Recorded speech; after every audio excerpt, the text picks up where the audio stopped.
मैं आरबी सिंह यादव और आप देख रहे हैं मेरा YouTube channel RB Singh Yadav editor. आज हम पत्रकारिता की घटिया जो दुकान चल रही है उस पर बात करेंगे। आप देखिए नवीन कुमार के साथ मुझे, और जहां नवीन कुमार ने पूरी खोजबीन के बाद पत्रकारिता पर सवाल उठा दिए हैं। गोदी मीडिया क्या क्या दिखाता है जिनका कोई मतलब नहीं होता चीज़ों का, उन चीज़ों को वो सामने रख रहा है। थैंक यू नवीन भाई। आप अब देखेंगे नवीन भाई का ये एनालिसिस वीडियो। अकाल जय भीम जोहार। मेरा नाम है नवीन कुमार। हम सब जानते हैं कि मीडिया घराने मुसलमानों से नफरत करते हैं, घृणा करते हैं। उसके एंकर दिन रात अभियान चलाते हैं मुसलमानों के खिलाफ नफरत का, खासकर नोएडा फिल्म सिटी से चलने वाले तमाम चैनल, वो चाहे डिजिटल चैनल हो चाहे टेलीविजन के चैनल हो। लेकिन इतनी नफरत, इतनी हिकारत, इतनी दुष्टता, ये सोचकर भी घिन आती है कि किस स्तर पर चले गए हैं हमारे देश के टीवी चैनल, मीडिया घराने, कि आप पत्रकारिता के बुनियादी तकाजों का भी पालन करने को तैयार नहीं। दो उदाहरण हैं इस समय मेरे पास, और जरा गौर से समझिए जो लिखा है उन्होंने, उससे पता चलेगा कि उनके लोग और खासकर उनके संपादक किस कदर मुसलमानों को लेकर घृणा और नफरत से भरे हुए हैं। ये आप स्क्रीन पर देख पा रहे होंगे, ये आज तक का उसकी वेबसाइट है, आजतक.in। इस पर एक खबर है, इजरायली दूतावास के पास 3 साल में 2 धमाके और एक ही जैसे सबूत, जांच का इशारा किस तरफ। यह इशारा विशारा नहीं है, इसको लिखना चाहिए था आजतक.in को चलाने वाले संपादकों को कि घृणा का इशारा किस तरफ, नफरत का इशारा किस तरफ। और यह केवल आज तक की बात नहीं है, एक और आपको दिखाता हूं। यह दैनिक हिंदुस्तान है, अखबार है, वो टेलीविजन चैनल की वेबसाइट है, यह अखबार की वेबसाइट है। दैनिक हिंदुस्तान की वेबसाइट ने तो बिल्कुल ही कुछ भी पर्दे में नहीं रखा। उसने साफ साफ ही कह दिया कि हाँ, मुसलमानों से नफरत करते हैं, तो जो मन करेगा लिखेंगे। तो इस तो के बाद कोई जवाब नहीं होता मेरे दोस्त। क्या लिखा? गाजा के लिए दिल्ली में हुए धमाके का जामिया कनेक्शन, ऑटो में आए और भागे शख्स की तलाश। इन दोनों खबरों को लिखने वाले की जो दुष्टता है, जो बदमाशी है, जो घृणा, नफरत, और इन दोनों लिखने वालों ने पत्रकारिता के बुनियादी मापदंडों का माखौल उड़ाया है। उन्हें बेसिक ट्रेनिंग की जरूरत है जर्नलिज्म की। उनको भेजा जाना चाहिए Indian institute of mass communication या जामिया मिलिया के एमसीआरसी या किसी ऐसे संस्थान में, और उनको फिर से पत्रकारिता की ट्रेनिंग लेनी चाहिए। यह बदतमीजी और बेहयाई मुसलमानों के खिलाफ जिस घृणा और नफरत तक चली गई है, यह बर्दाश्त करने के लायक नहीं है। जरा सिलसिलेवार तरीके से समझिए कि कैसे, क्यों मैं दुष्टता कह रहा हूं, क्यों मैं बदमाशी कह रहा हूं। दैनिक हिंदुस्तान से शुरू करते हैं और फिर आज तक पर आएंगे। आपकी समझ में आएगा कि किस तरीके से हिंदी के मीडिया घराने मुसलमानों के खिलाफ, मुसलमान ज्यादा संख्या में जहां रहते हैं उन इलाकों के खिलाफ घृणा और नफरत का अभियान चला रहे हैं। क्या लिखा हुआ है? हेडलाइन देखिए, गाजा के लिए दिल्ली में हुए धमाके का जामिया कनेक्शन, ऑटो में आए और भागे शख्स की तलाश। दिल्ली में इजरायली दूतावास के पास हुए धमाके का जामिया कनेक्शन भी हो सकता है, हो सकता है। वो वैसे ही है जैसे अयोध्या कनेक्शन हो सकता है, जैसे बनारस कनेक्शन हो सकता है, जैसे दिल्ली कनेक्शन हो सकता है, जैसे पटना कनेक्शन हो सकता है, जैसे लखनऊ कनेक्शन होता है। लेकिन इस दुष्ट लिखने वाले ने क्या चुना? जामिया कनेक्शन हो सकता है। और किस आधार पर चुना? जरा यह भी सुनिए। बजबजाती हुई नफरत मुसलमानों को लेकर सामने आती है। सुधीर झा नाम के शख्स हैं, इन्होंने लिखा हिंदुस्तान टाइम्स नई दिल्ली, शुक्रवार, फ्राइडे अंग्रेजी में लिखा हुआ है, 29 दिसंबर 2023, 1:09 अपराह्न पीएम लिखा हुआ है। क्या लिखते हैं कि दिल्ली में इजरायली दूतावास के पास हुए धमाके का जामिया कनेक्शन भी हो सकता है। दिल्ली पुलिस और दूसरी आतंकरोधी केंद्रीय एजेंसियों की टीमें एक ऐसे शख्स की तलाश में जुटी हैं जो जामिया नगर से एक ऑटो रिक्शे में सवार होकर पृथ्वीराज रोड पर ब्लास्ट वाली जगह पर पहुंचा था और फिर धमाके के बाद तुरंत एक दूसरे ऑटो से निकल गया। इस मामले की जांच से जुड़े एक पुलिस अधिकारी ने यह जानकारी दी। ऑटो से आया था और चला गया, लेकिन वो जामिया नगर से ऑटो से आया था, उसके पहले वो कहां गया था उस जगह का नाम नहीं दिया गया। वो जानबूझकर जामिया नगर को एम्फेसाइज करते, वो चाहे आज तक वाले हो और चाहे हिंदुस्तान वाले, दोनों के जो संपादक हैं वो अपने आप को संवेदनशील बताते हैं। लेकिन सच क्या है, अब जरा देखिए कि कैसे अपराध के संवाददाता जो हैं वो बेसिकली पुलिस के दलालों में तब्दील हो जाते हैं। ये देखिए, अधिकारी ने कहा कि इसकी पुष्टि करना या इनकार करना जल्दबाजी है कि ऑटो में दिखा शख्स मुख्य संदिग्ध है।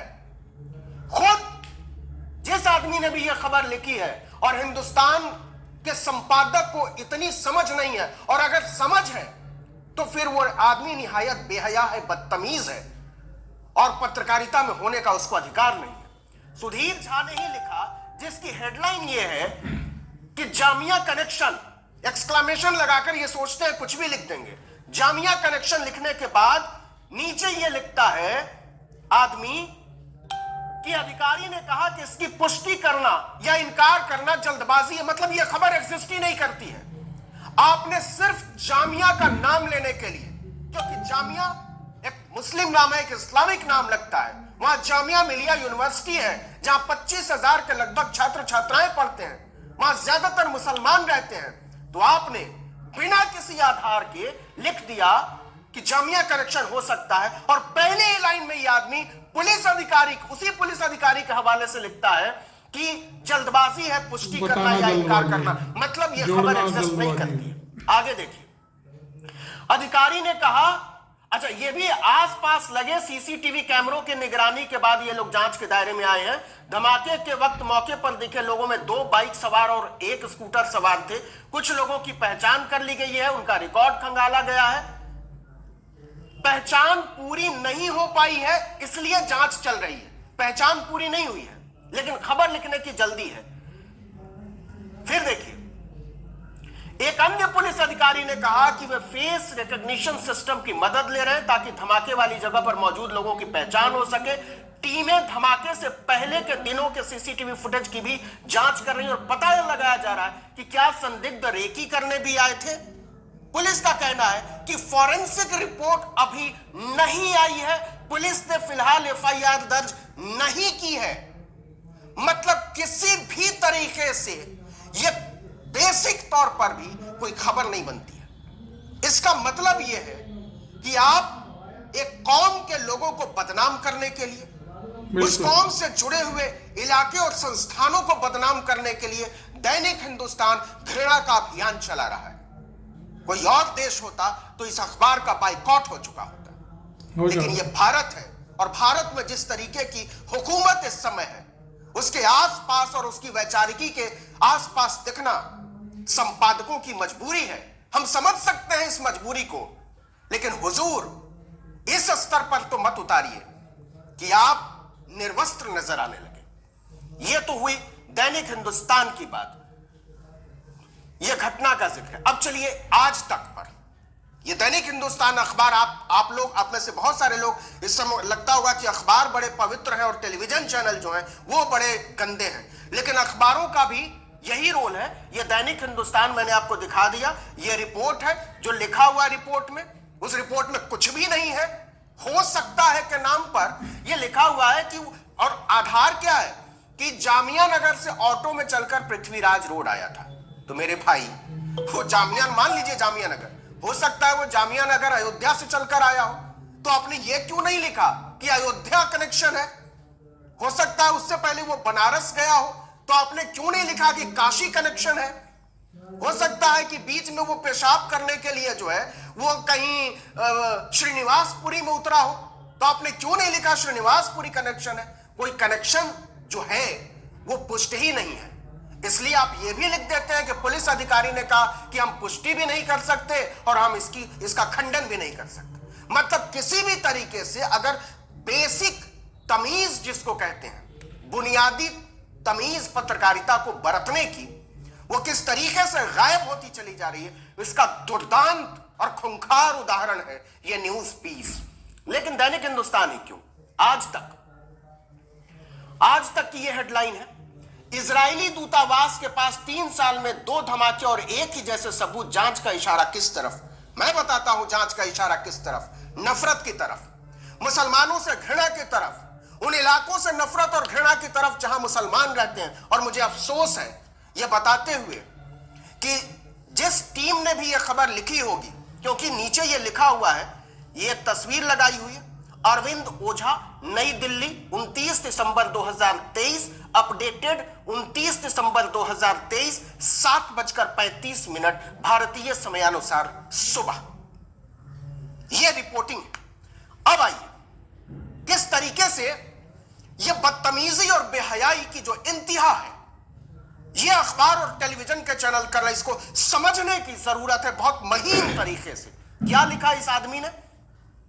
इजराइल एम्बेसी के पास नंदाज हाउस गेट नंबर 4 के पास हुए ताजा धमाके के कनेक्शन 29 जनवरी 2021 के दौरान इसी जगह हुए आईईडी धमाके से जुड़ते हुए दिखाई दे रहे हैं। दिल्ली पुलिस स्पेशल सेल को कुछ ऐसे सिग्नेचर मार्क मिल रहे हैं, यह बेहूदगी है, क्योंकि दिल्ली पुलिस ने कभी नहीं कहा कि कहीं से इसका कनेक्शन उसे अभी तक मिला है। आपने कुछ भी किसी भी तरीके से इसको ऑथेंटिकेट करने की कोशिश नहीं की है। यह डेस्क और रिपोर्टर के दिमाग की उपज है। क्या लिखा हुआ है? हाल ही में हुए धमाके में पुलिस को मौके से सीसीटीवी में कुछ संदिग्ध दिखाई दिए थे।